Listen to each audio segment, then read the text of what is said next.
Alright guys, so I'm a couple rolls in on pennies, as you can see, and I got a good box so far. I got 3 wheats, a 1953 Denver, a 1944 San Francisco, and a 1945 Denver. And I got some nice coppers also. So I think this is going to be a pretty good box with a bunch of Wheaties in it. What's up everybody? I'm going to give you another update on my pennies. There are a lot of nicer pennies in here.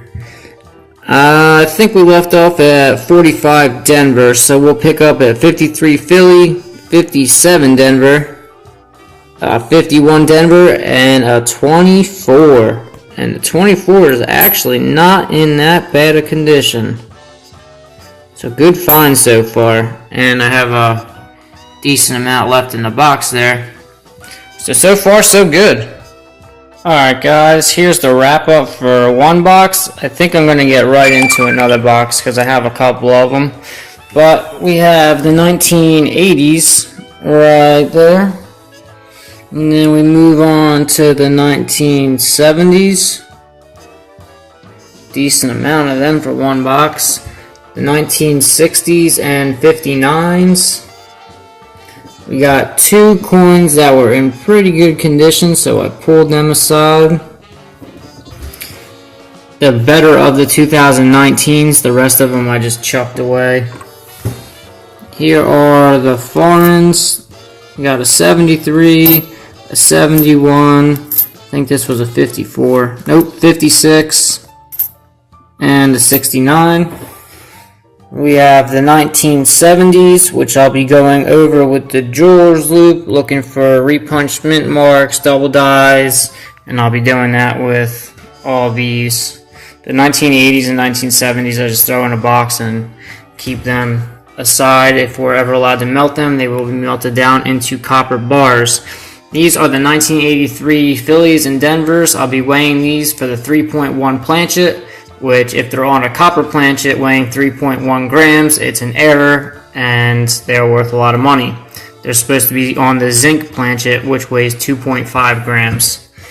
For wheats, I got a 1953 Denver, a 1944 San Francisco, a 45 Denver, 53 Philly, 57 Denver, 51 Denver, the 1924 Philly, which is my earliest coin, 1958 Denver, a 50 Denver, and a 1944. So 2, 4, 6, 8, 10 wheats.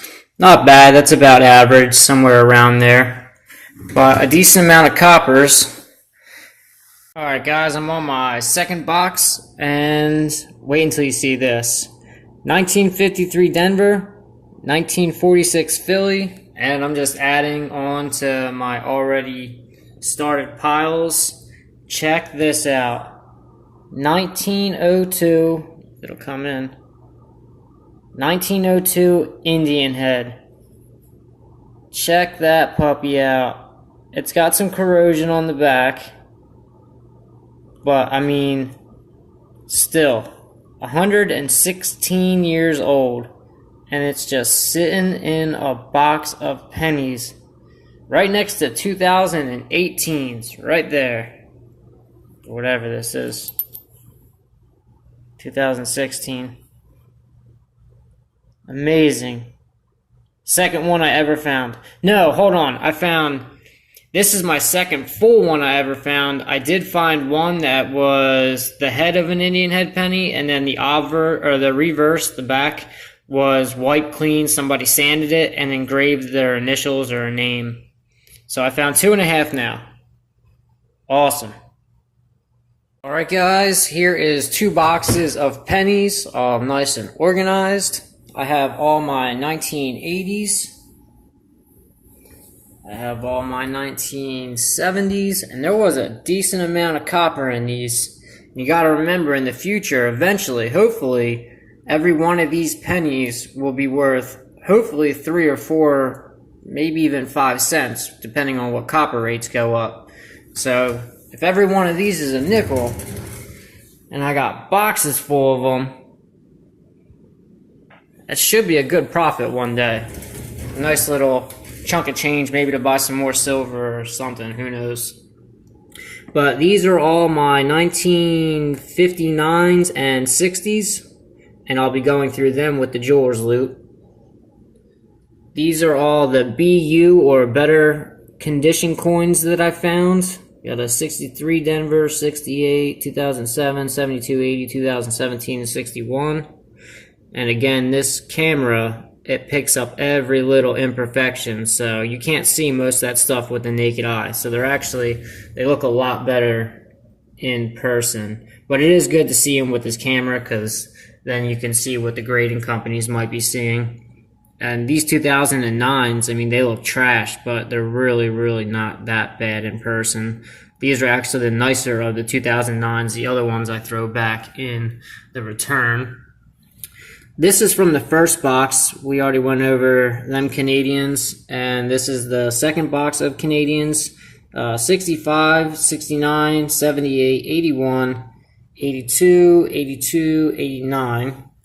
And then I got a bunch of 1970s, and I'll be going over these with the Jeweler's Loot. It's not coming in too well. I don't really know why. There we go.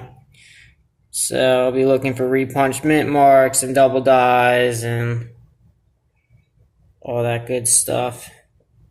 Same with the 1960s.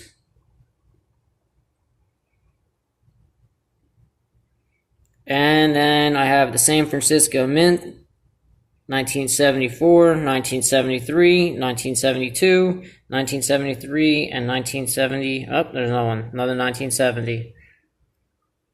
So a bunch of 70 San Franciscos. For wheats, we kind of already went over the top row.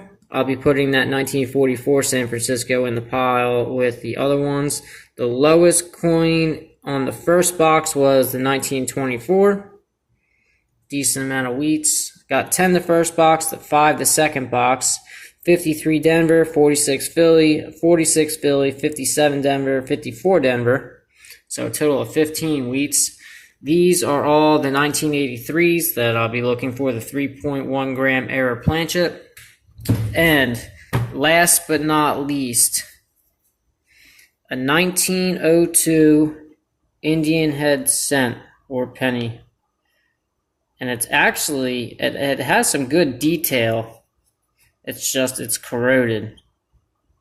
So I don't know what I'm going to do with that yet. I heard you can drop it in acid and that won't actually deteriorate, or you won't get any cleaning details or anything like that if you were to send it in to get graded, which I'm not going to send it in, but apparently if you get the right kind of acid, you can actually clean it with acid and you won't get the AU, BU, XF details, whatever the coin ends up being. So I might try and clean that up. But that is 2 boxes of pennies, and I think it turned out pretty good. Alright guys, well there you have it, 2 boxes of pennies. I was very happy with the amount of copper and also the Indian head penny. I went through everything with the magnifying glass. I didn't find any RPMs or double dies or anything neat like that. But I did go to the bank, so I'm going to start working on some more coins now. Probably go out metal detecting in a little bit. Hopefully get some footage of that. And I'll see you guys on the next video. Do me a huge favor. Please like, share, subscribe. I would appreciate it. And thanks for watching. Have a good night.